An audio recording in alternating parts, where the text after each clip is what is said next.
Hi guys, welcome back to my channel. So in this tutorial, I'll be teaching us how to um, do a technique for your cupped corset. So it's called bust caging. It's a method of finishing the cupped part of your corset. Okay, so yeah, let's get started. So to do this, you need your basic bodice pattern, and I'll be dropping the link to the tutorial in my description box. So this is my basic bodice pattern. This is the front. So quickly, I'll just mark the neckline. If you want to do a corset, first you need to close the bust dart. So I'm just trimming off the waist dart, and I want to close my bust dart. Okay.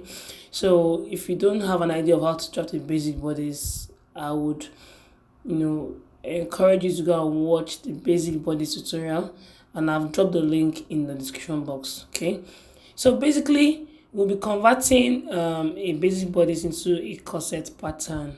Okay, so how do we do that? From the shoulder line, I'll come down by probably 8 or 8.5 inch, then 6.5 inch on the line that divides the shoulder. I'll create a star line, and then this is the star line for my corset. So I'm just marking 3/4 of an inch on both sides of that line, and I'm drawing out the dart. Okay, so I'll just trim this out, and I'll also trim off the dart. Now for the corset, I'll mark 1/2 inch from both sides of the center front. I'll mark 1/2 inch on the chest line and on the bust point line. Then I'll create my first cup like this. I linked it to the underbust line. Then here I just marked 1 inch away from the side seam, and I'll link it to the underbust line, okay, to create my C2. Now if this video is too fast, I will drop my previous tutorial on how to cut a corset. Okay, I have done several tutorials on how to draft a corset, so I can just drop the link in the description box also. The main tutorial, our main aim for this class is the bust caging. Okay, so for you to want to do this bust caging, you should know how to cut a corset. Now for the back, I'll just cut out the whole everything above the chest line. Okay, then I'm just going to also cut out my darts. So like I said, this tutorial is for how to create the bust caging. So this is my pattern. I've already added my seam allowance round, 1/2 inch seam allowance on all my patterns, except the side seam. So my side seam allowance is 1 inch, which I already added on the pattern, but my seam allowance is 1/2 inch. Okay, so this is hairstay, this is boning, and this is my wadding, and this is peplum stay. Okay, so I've joined all the front pieces together. So like I said, this is just like a revision. Our main focus is on the bust caging. This is the back too. This is the back here. Okay, I've joined it together, right? So basically, I'll be showing us into detail how to make the bust caging. So for the cups, I've already cut it out on my fabric, and I added stay to the fabric. Okay, and I sewed it together. Then for the peplum stay, okay, for the peplum stay, you only be adding seam allowance to the inseam, just the inseam. You won't add any allowance to the outer part, just the inseam. So now I'll take this to my sewing machine, and I'll go and sew with 1/2 inch seam allowance, and I'm sewing on the right side. Any type of interfacing you're using, maybe it's peplum steel or whatever, it has the part that has a glue. So I'm sewing on the right side, and I'm just notching. So I'm just notching it. So after notching, I'll still reduce the seam allowance on the peplum stay. Some people call it collar stay. Okay, so this is it here. It's very firm. Now I'll take this to my sewing machine, and I'll show us how to create the bust caging using your boning. So this is my boning here. the side that is flexible and sewable. Okay, so this is the half inch boning. So first thing first, I'm going to place it where I have the joining on the cup. Okay, I'll place it there and I'll just sew. So you have to sew this gently. And meanwhile, you know your boning is flexible, so it is very easy for the boning to follow the shape of the cup. Okay, so I'll just pass my thread and I'll keep sewing.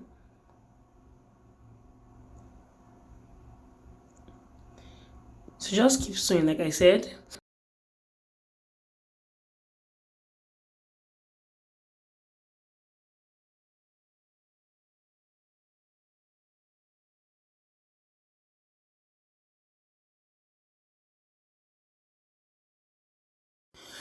So if this is your first time, you need to do it like gently. Then I'll just trim off the boning like that. Now I'm going to create another channel.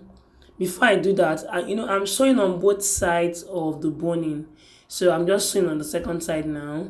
Then I will still use my boning to create another channel. Okay. So the essence of the boning is to give the collar stay structure. Okay, that's the essence of the boning. So I'll just, sorry, I need to pass my thread. Yeah.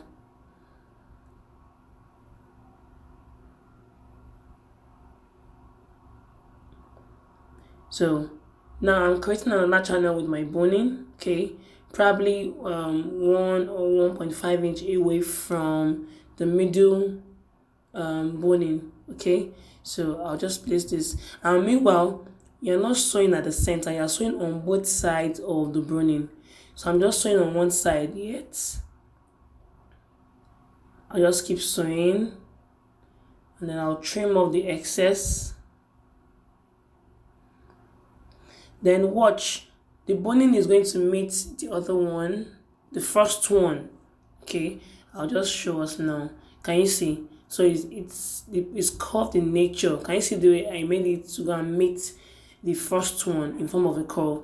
Then I'll also create another channel on the other side. But before I do that, I'm trying to sew down the boning on the other side.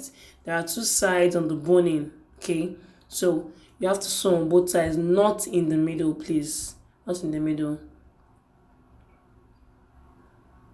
Okay, so you can see that I'm really taking my time to explain how to create the cage.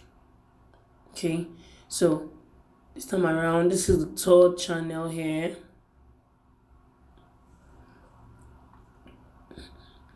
So you have to be careful with the collar stay. Though it's a stiffener, and it's stiff, but at the same time, it can get distorted if you handle it like anyhow.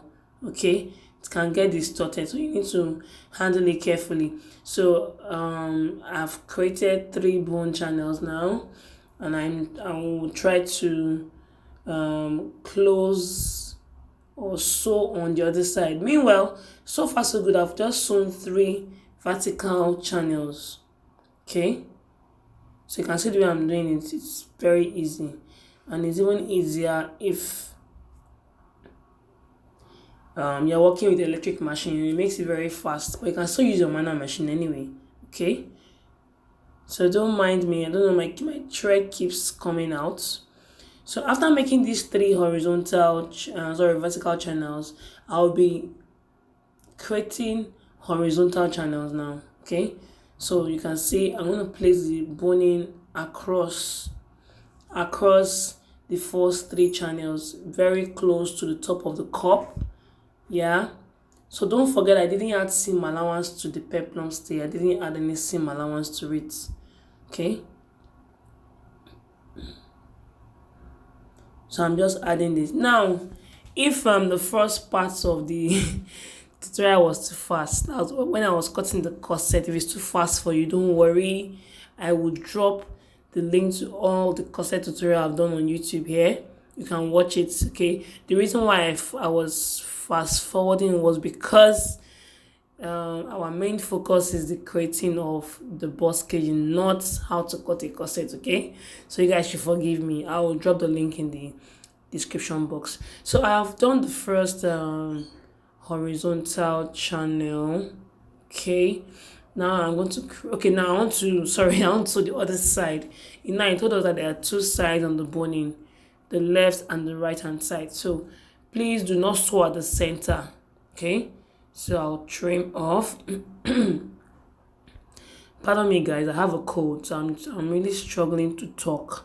Okay, right. So now we will create the second horizontal channel. Okay, so this is it here. I'm not trying to trim off all the threads that are hanging here and there. Okay, good. So I guess we are just following. So the function of the boning, like I said, is to give the cage structure. Okay, yeah. In as much as the peplum stay is a stiffener, it still needs something to give it structure, which is the boning. So I'm creating the second horizontal boning. Okay, and you're working with a curved surface, so don't try to force it. Just so, and the boning will automatically, flow with the curve. You don't need to. Don't try to make the cup flat. No. Okay, don't try to do that. The boning will automatically, go with the flow of the. Did I say flow or the shape of the cup? Okay, so here I've done three horizontal curves, but you can see that the edges are looking a little bit distorted. You still need to give structure to the edge of the cup. So now I'll use my boning to like form an arc from the top here round. So this part might be the one that might be a little bit difficult because of the curve. So we just sew it gently and then try to bend the boning to go with the shape of the curve. Okay, this is the part that might seem a little bit not difficult, but just a little bit I want to stress it a little, but just sew it gently. Just sew it gently. So I'm just trimming off. Now I want to sew the second side. Okay, the second side. So I don't know, I might try to keep cutting. I don't know. Okay, so now I will sew the second side. I'm sewing it down like so. Okay, so the good thing about this method is even if your bust is 60 inches, if you're using pad of foam, it tends to fall. But this one is a cage, so it will accommodate your bust. Now this is the cage we formed here.